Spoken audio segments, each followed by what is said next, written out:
बड़ी बड़ी कंपनीज में जाने का सपना तो आजकल हर बच्चा देख रहा है, चाहे वो शहरों में रह रहा हो या गांव में रह रहा हो। बड़ी कंपनीज जैसे कि Google, Facebook, Amazon, Apple, Adobe, ये सब बड़ी बड़ी कंपनीज हैं। और इन जैसी ढेर सारी कंपनीज हैं जो अच्छा पैकेज फ्रेशर को ऑफर करती हैं, अच्छी लाइफस्टाइल ऑफर करती हैं, अच्छा काम ऑफर करती हैं। तो ये सब में जाना तो सबका ड्रीम होता है, लेकिन जिन लोगों का इसमें सिलेक्शन होता है उन्होंने आपसे कितनी खुलकर बात करी है, कितना आपको बताया है कि भाई कैसे इसमें जाया जा सकता है। हो सकता है कि हमारे आस पड़ोस में ऐसे लोग मिलते ही ना हो, क्योंकि ये लोग रेयर होते हैं। ये भीड़ में हर कोई नहीं होता, ये भीड़ में कोई एक होता है। तो जरूरी नहीं कि आपको आपके आसपास मिल जाए। तो आज के इस सेशन में मैं आपको बताऊंगा कि कैसे इन बड़ी कंपनीज को क्रैक किया जा सकता है, कैसे इन बड़ी कंपनीज तक पहुंचा जा सकता है।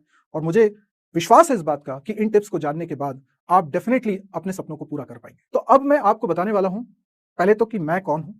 मेरा नाम सौरभ शुक्ला है। मैं एक टीचर हूं। मैं प्रोग्रामिंग लैंग्वेजेस पढ़ाता हूं और बच्चों को गाइड करता हूं उनके करियर के लिए। तो आजकल हर कोई शॉर्टकट अपनाता है। आजकल हर कोई ये सोचता है कि बस मैं एक जादू की चीज हो जाए, 1 महीने 2 महीने करना पड़े और बस मैं बड़ी से बड़ी कंपनी में पहुंच जाऊं। एक्चुअल में ये सही तरीका नहीं है। आपके अंदर थोड़ा पेशेंस और प्लानिंग होनी चाहिए, तब जाके आप इन बड़ी कंपनीज में जा पाएंगे। तो सबसे पहली चीज है कि फंडामेंटल्स पे आपको टाइम देना है। जो लोग नहीं करते इसको सबसे ज्यादा इग्नोर करते हैं। अब फंडामेंटल क्या होता है? मेरे हिसाब से फंडामेंटल का कंप्यूटर्स में मतलब है कि पहले आप C language, C plus plus language and आप डेटा स्ट्रक्चर को करें। ये जो 3 चीजें हैं ये आपके करिकुलम में भी होती हैं। ये जो 3 चीजें हैं आपको पढ़ना ही होता है, लेकिन इनको थोड़ा शिद्दत से, थोड़ा अच्छे से, थोड़ा प्यार से समझ के पढ़ना है। और अगर आपने ऐसा किया तो आपका फाउंडेशन अच्छी होगी। लेकिन देखिए, इसको सही तरीके से पढ़ना भी जरूरी है। कई कई बार मेरे से बच्चे बोलते हैं कि सर हमें तो सी लैंग्वेज आती है, हमें कॉलेज में पढ़ाई गई। मैंने कहा वैसे नहीं। तुमने प्रोग्राम्स बनाए क्या? सर प्रोग्राम्स नहीं बनाए, मैंने सिर्फ थ्योरी पढ़ी। तो उसको पढ़ना नहीं बोलते। वो थ्योरी को तुम कैसे इंप्लीमेंट करोगे? तुम्हें ढेर सारे प्रोग्राम्स बनाने। कई लोगों को बड़ी हंसी आती होगी इस बात पे जब मैं बोलता हूँ कि कल 100 प्रोग्राम्स बना के लाने। मैं स्टूडेंट्स को ऐसे चैलेंजेस देता हूँ जो बड़े पागलपन वाले लगते हैं, लेकिन मैं ऐसे देता हूँ। मैं ऐसे इसलिए चैलेंजेस देता हूँ कि सामने वाले को एहसास हो कि वो क्या कर सकता है। वो बच्चा आके मेरे से बोलता है सर सॉरी सर 50 ही बन पाए। मैं उससे बोलता हूँ कि अरे 50 बन गए, तुम्हें अगर मैं 100 का चैलेंज नहीं देता तुमसे 10 भी नहीं बन पाते। वो मोटिवेशन वहां से मिलता है। और स्टूडेंट्स को मैं ढेर सारे प्रोग्राम्स कराता हूँ।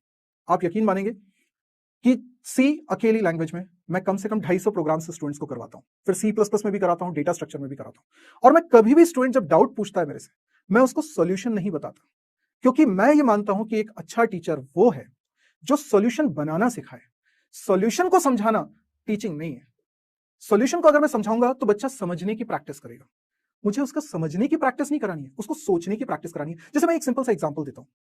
आपको मैंने बोला, जैसे गाड़ी चलानी आपको नहीं आती, मैंने आपको बोला कि आपको गाड़ी ऐसे चलानी होती है, ये इसके रूल्स हैं, और ये जो भी लीवर है और ब्रेक है और एक्सीलेटर है और स्टीयरिंग है, इसको कैसे यूज कर रहे हैं मैंने सब सिखा दिया। क्या आपको गाड़ी चलाते बनेगी? पहली बार आप चला रहे हैं, सब आता है आपको, थ्योरेटिकली आपको सब कुछ समझ में आ गया, बट एक्चुअल में जब आप प्रैक्टिकल करने जाएंगे ना, तो आप फेल हो जाएंगे। पहली बार में आप कुछ ना कुछ गलती जरूर करेंगे। इसका मतलब क्या है? इसका मतलब है कि हमारी बॉडी चीजों को सुनने समझने के बाद भी जब तक एक्सपीरियंस नहीं करती है तब तक सीखती नहीं। और एक्सपीरियंस भी एक बार नहीं, रिपीटेडली उसको एक्सपीरियंस करना होता है। किसी भी चीज में देख लीजिए, क्या कोई स्विमिंग एक दिन में सीखता है? नहीं सीखता, उसको कई बार प्रैक्टिस करना होती है। तो फिर प्रोग्रामिंग भी ऐसा ही है। आपको खूब बार बार प्रैक्टिस करनी पड़ेगी और वो प्रैक्टिस करके आपकी फाउंडेशन मजबूत होगी। तो हम लोग C plus plus data structure में खूब मेहनत करें, खूब सारे प्रोग्राम्स बनाएं, सोल्यूशन एक का भी ना देखें, खुद से उसको सॉल्व करने की कोशिश करें। चाहे टाइम लगता है तो लगाएं, वो टाइम इन्वेस्टमेंट है। आपको इन्वेस्टमेंट और वेस्टेज में फर्क समझ में आना चाहिए। ये टाइम इन्वेस्टमेंट है। तो ये तो हो गई हमारी पहली स्टेप। क्या करें? अब C plus plus data structure तो हमारा हो चुका है, हमने काफी प्रोग्रामिंग क्वेश्चंस भी कर लिए हैं, लेकिन अब जरूरत है कॉम्प्लेक्स प्रॉब्लम्स को सॉल्व करने की। अब जरूरत है कि ये भी चेक किया जाए कि जो सॉल्यूशन आपने बनाया वो कितना एफिशिएंट है। और यहां पर आपको सीखना है कॉम्पिटिटिव प्रोग्रामिंग। कॉम्पिटिटिव प्रोग्रामिंग की कई सारी वेबसाइट्स हैं जहां पर आप प्रैक्टिस कर सकते हैं। और आजकल बड़ी बड़ी कंपनीज हैं वो कॉम्पिटिटिव प्रोग्रामिंग के ऊपर टेस्टिंग करती हैं। इनफैक्ट उन्हीं प्लेटफॉर्म से वो हायरिंग तक करती हैं। आप अपने इंटरव्यू में अपने लिंक्डइन प्रोफाइल पे ये मेंशन कर सकते हैं कि आप किसी पर्टिकुलर ऐसी वेबसाइट पे है जहां पे कॉम्पिटिटिव प्रोग्रामिंग होती है और आपकी एक बढ़िया रैंक वहां पर चल रही है। ये चीज आपके जॉब के सिलेक्शन में काम आएगी।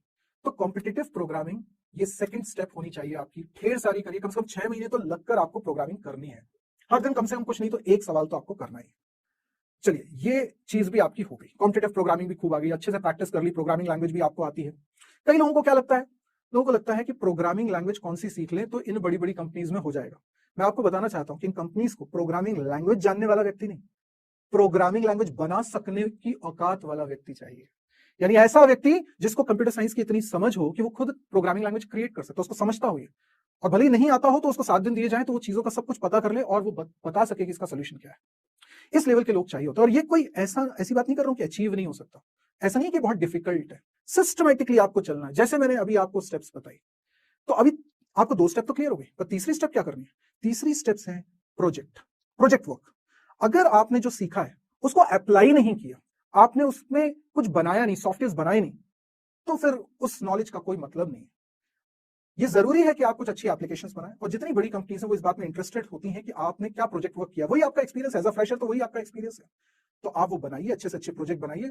और किसने कहा कि आप कॉलेज में रहेंगे तो 2 प्रोजेक्ट 3 प्रोजेक्ट ही बनाने? अरे हर वीकेंड पे एक प्रोजेक्ट बन सकता है।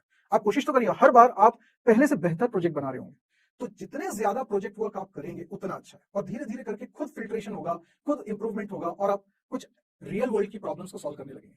और ये जो बड़ी बड़ी कंपनीज है इस बात में इंटरेस्टेड है कि आपका थॉट प्रोसेस क्या है, आप किस तरह से लोगों की प्रॉब्लम्स को सॉल्व करने के बारे में सोचते हैं, आप सॉल्यूशंस प्रोवाइड कर रहे हो, आप प्रॉब्लम क्रिएटर नहीं, प्रॉब्लम सॉल्वर हो।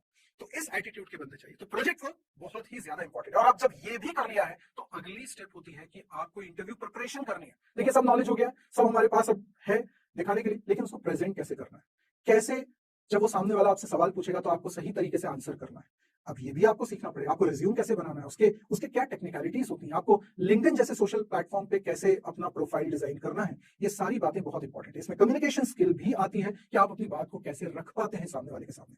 तो ये जो 4 स्टेजेस मैंने आपको बताई ना, अगर आपने इसको सिस्टमेटिकली फॉलो कर लिया, दिस इज सफिशिएंट। कई स्टूडेंट्स क्या गलती करते हैं कि उन्होंने पढ़ाई तो खूब करी है, जैसे मान लीजिए प्रोजेक्ट्स नहीं बनाए। आप सोच के देखिए कि अगर इंटरव्यू आपका हो रहा है, आपने कोई प्रोजेक्ट नहीं बनाया, अब सामने वाला आपको जज करना चाहता है, वो किस बेसिस पे जज करेगा? आपने कुछ छोड़ा ही नहीं उसके लिए। तो वो मजबूरन आपसे सवाल पूछेगा आपके सब्जेक्ट से रिलेटेड। अब सब्जेक्ट में तो कुछ भी पूछ सकता है, तो ये तो आपने अपनी मुसीबत और बढ़ा ली, ये तो और मुश्किल हो गया। इससे बेहतर ये नहीं होता कि आप किसी एक फील्ड पे एक अच्छा प्रोजेक्ट बनाते, वो बहुत स्पेसिफिक होता और वो आपने बनाया होता, तो उसमें आपको सब कुछ पता होता, उस पर आंसर करना आपके लिए ज्यादा आसान होता ना। तो आप एक बार मेहनत करके एक प्रोजेक्ट बना लीजिए। इंटरव्यू लेने वाला भी उसी प्रोजेक्ट पे बात करना प्रेफर करेगा, क्योंकि उसे मतलब नहीं है कि आपके परसेंटेज क्या आ रहे हैं, आपका एकेडमिक्स कैसा है। उसे मतलब है कि तुम जब यहाँ आओगे तो काम कर पाओगे कि नहीं कर पाओगे। वो स्किल वो चेक करना चाहते हैं, आपका एटीट्यूड चेक करना चाह रहे हैं। तो मुझे लगता है कि अगर आप इन टिप्स को फॉलो करेंगे तो आप जो ड्रीम देखा है, जिस कंपनी में आप जाना चाहते हैं, उसमें आप जा सकते हैं। और किसी कंपनी में जॉब नहीं करनी, खुद का काम करना है, तो आप उस लायक भी हो जाएंगे। क्योंकि जब आप प्रोजेक्ट्स बनाने लगेंगे ना, आपको समझ में आ जाएगा कि प्रोडक्ट्स कैसे बनते हैं। जब प्रोडक्ट्स कैसे बनते हैं तो हो सकता है कि आप रियल वर्ल्ड की किसी एक प्रॉब्लम को ऐसे सॉल्व करें कि आपका प्रोडक्ट ही मार्केट में चल निकले और आप अपना बिजनेस स्टार्ट कर लें। तो किसने दुनिया देखी है? बस कोशिश करते जाइए, मंजिल आपको जरूर मिलेगी। अगर आप भी इस वीडियो के एंड तक आ गए हैं तो मेरी तरह आप भी इंस्पायर जरूर हुए होंगे। दोस्तों, आपको पता है हम सब बड़े सपने देखते हैं, लेकिन हम में से कुछ ही लोग हैं जो अपने सपने को पूरा कर पाते हैं। और आपने कभी नोटिस किया, जो भी लोग अपने गोल को अचीव कर पाते हैं उनमें एक कॉमन स्किल होती है। वो क्या है? अच्छी कम्युनिकेशन स्किल्स और इंग्लिश बोलने की स्किल। और अब हम भी इस स्किल को मास्टर कर सकते हैं जोश स्किल्स ऐप के साथ। यहाँ पे हमें daily vocabulary, grammar, reading, writing practice के साथ साथ अपने ही जैसे लाखों स्टूडेंट के साथ इंग्लिश में बात करने का मौका मिलता है।